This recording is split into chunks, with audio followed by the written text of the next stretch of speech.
From the Gert Boyle studio at OPB, this is Think Out Loud. I'm Dave Miller. We turn now to some drama at the Columbia River Gorge Commission. It oversees land use and stewards both economic development and conservation efforts within the National Scenic Area. Robert Liberty had served on the commission since 2015, but he recently stepped down with more than a year to go in his term. He cited the gentrification of working lands and too much of a focus on anti-conservation, pro-development interests, among other reasons. Robert Liberty joins us now. It's great to have you on the show. Thank you, Dave. I'm glad to be on the show. What do you see as the most serious issues that the Gorge is facing right now? Well, we've identified some in the introduction, and that is part of a global phenomena. We have 5 million more people in the two states than we did when the Gorge Act was passed. We have a lot more wealth in the world globally, 4 billion middle-class people in the world. And we have a lot more income inequality, and all these things translate into a lot more pressure on the few beautiful, wonderful places in Oregon and in the world. And then we also have the phenomena of digital shopping, digital commuting, which is changing where and how people live. And finally, disinformation, mass disinformation campaigns, and problems with mass extinction and climate change. Those are things I think that should be in front of us. You said that one of the reasons that you were stepping down is that the commission has been catering too much to the, quote, anti-conservation, pro-development interests of some of the commission members. What specifically do you think is at risk in the Gorge because of the commission's current direction? I think we're getting a lot more luxury home site development. We're getting more commercial activities in farm and forest land. We have more homes and property in places which are likely to burn. So I see all of that coming together and risking the things that make the Gorge special. Not only its landscape, but its wildlife, natural resources, natural beauty.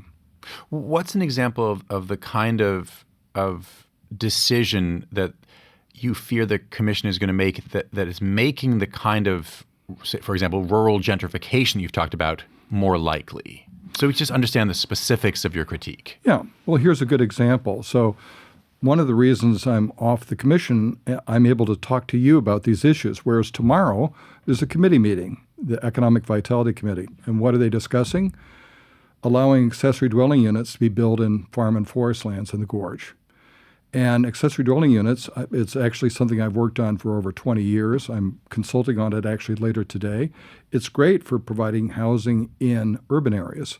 But building more of those is just more short-term rentals.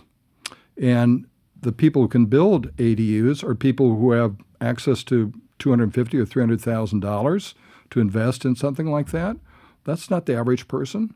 So we should be talking about economic vitality that actually helps people who are struggling economically, not people who can afford to build an ADU. I want to run something by you that I read from the Republican State Representative Kevin Waters from Washington State. He agreed with you that gentrification in the Gorge is a problem, but he disagreed with the reasons for it. This is what he said.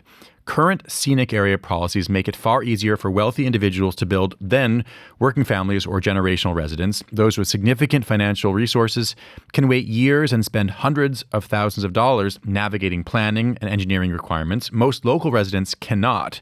It's effectively impossible for someone earning a median Skamania County wage to build a home under current Gorge Commission policies. That's not preservation, it's exclusion.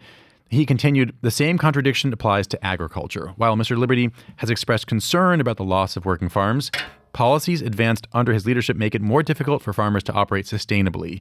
Requirements that limit farm stands, sales, and housing flexibility undermine the very agricultural viability the Commission claims to protect. There's a lot there, but I'd like to get your response to it. This was I read this on a public Facebook post. Right. Well, there's two parts of this. One is about wealthy people have more advantages to get what they want and build houses. And can work the complicated system to their advantage with with their money and their time. That's true of everything. That's why people want to be wealthy. And I see it working through now in the Oregon legislature, property interest groups trying to get things that benefit them, that increase their land value. But there are 13 urban areas in the Gorge, and there's lots of land to build housing there. And there's no special permits to go through there. In fact, the Oregon legislature and the Washington legislature have made it a lot easier to build the kinds of housing that's affordable, apartments or accessory dwelling units and duplexes. That's been a remarkable success. And in fact, home prices in places like Klickitat County are about the same as they are in Utah, generally. Too expensive, but the urban areas, the 13 urban areas, are where housing belongs and where it should be built. So if you want to build a house in the National Scenic Area, yes, it's harder to do. But I think the answer to that is to make the process simpler and clearer, but you may not be able to build a house. People who are buying land in the gorge, these big parcels, they have a lot of money. This is not an average person. Now let's talk about farming. In Hood River County, the average farm gross is about $270,000, all right? But what you earn off that is only $12,000. So farmers have to have access to land to operate their business. And when people start putting $2 million homes on the land, they can't afford to buy that land to operate a business. As for farm stands, they're already authorized. It's a disinformation campaign of the type Rob Davis talked about, that people can't have pumpkin patches or hay rides or even concerts. All of that is already allowed. But that is the kind of rhetoric that's being used to push a bill in the legislature today to allow 10,000 square foot stores on farmland. One of the classic conundrums for people who disagree with the direction that an organization they're a part of is moving in, or some body that they're a part of is moving in, is do they try to move it from within, or do they quit, sometimes publicly and pointedly, the way you did? I'm curious how you decided to make that decision. In other words, why quit as opposed to be a voice of your conscience on the commission? Very good question, and something I had to wrestle with. The problem was I looked at what we were going to be talking about over the next year and 2 months, and it just wasn't these issues that I think are important. So I think I'm having more impact being on your show talking about this than I'd be on the commission. But yes, I had to wrestle with that. You also wrote this in your resignation letter. At 72, I have limited time and years ahead of me, so I must focus on issues where my contributions will be more useful. Where are you placing your focus now? This show is the first example. Okay, this is we're going to end this conversation in just a couple minutes after this show. So I'm working with a group of farmers, Ag for Oregon, that is concerned about commercial development and agricultural land.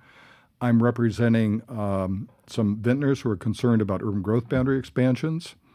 I do work in Montana with a group called Friends of Park County. It's a county where there's no zoning, and it's the magnificent northern entrance into Yellowstone National Park. And those are all areas where I think I can make a difference. Robert Liberty, thanks very much. Thank you, Dave, very much. Robert Liberty is a former member of the Columbia River Gorge Commission. For another perspective on these issues, I'm joined now by Alex Johnson. He recently finished his first year as a member of the commission, and he was recently elected the chair of the commission's executive committee. Welcome back to the show, Alex. Thank you. So good to be here. What went through your mind when you read Robert's letter of resignation?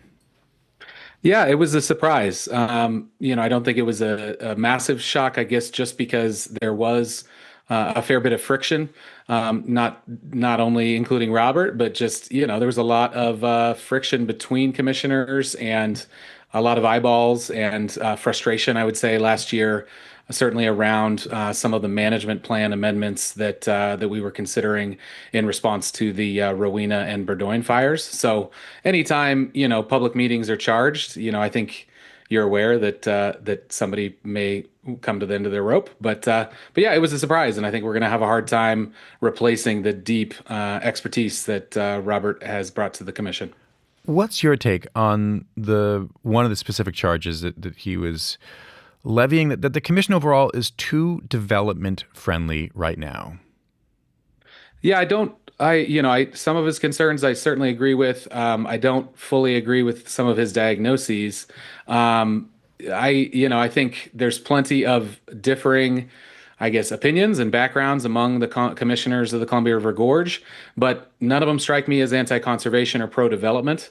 I certainly think there's plenty of consternation, especially from commissioners that are more I guess, tied to agriculture, and I'm one of them, about how tough agriculture is, not only within the National Scenic Area, but kind of in America right now. And, casting about for things that we can do to help those folks that are on working lands in the National Scenic Area. ADUs were one of those, but the Economic Vitality Committee has quite a few of different things that they're investigating. And that's all part of a public process to look at things that committee can recommend for future inclusion in our next management plan. Do you see tensions between the Commission's twin missions of economic and ecological sustainability? Yes, there's some, but I think, the fact that we have two purposes and that protecting and supporting the economy of the area, both encouraging growth to occur in urban areas, but also by allowing economic development elsewhere, and that needs to tie to the four prongs of protecting and enhancing scenic, cultural, recreation, and natural resources of the area.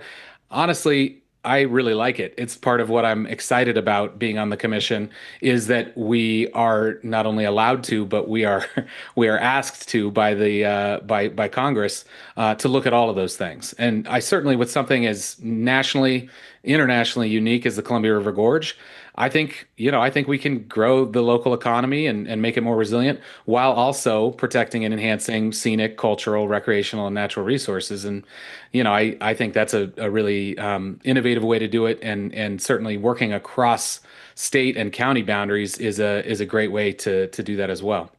I'm curious how you think about the issue of rural gentrification that Robert Liberty brought up, as well as the state lawmaker. They had different definitions of how to address the problem, but they both agreed that this is a real issue of prime land being snapped up by a small number of very wealthy people.